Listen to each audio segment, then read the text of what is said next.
this is a 2-player card combat game that takes about 30 to 60 minutes to play. And if you do like card combat games, I think you'll really want to take a look at this one because it is a lot different than a lot of games that I've seen.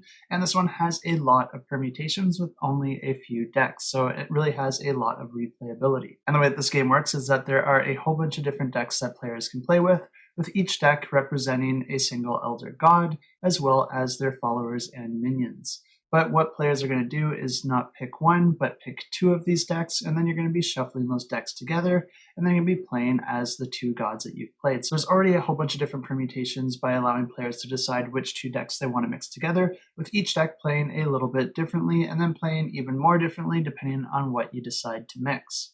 What's really neat and adds even more variability to this game is that every time you go to play a card, you're actually going to be putting a power core onto that card. So you're going to be also mix and matching the power cores that you've acquired with the cards that you're going to play. And the power cores are going to be represented by square tokens that have resources or actions on each side.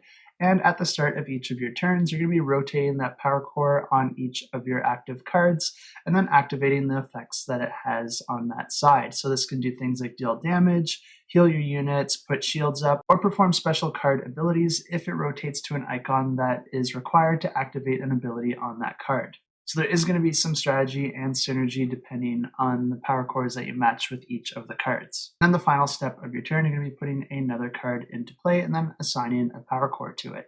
All the cards have different stats and abilities, and the goal of this game is to get your opponent's health down to 0. The first player to do that wins the game, and if you want to know more, I have links in the description below.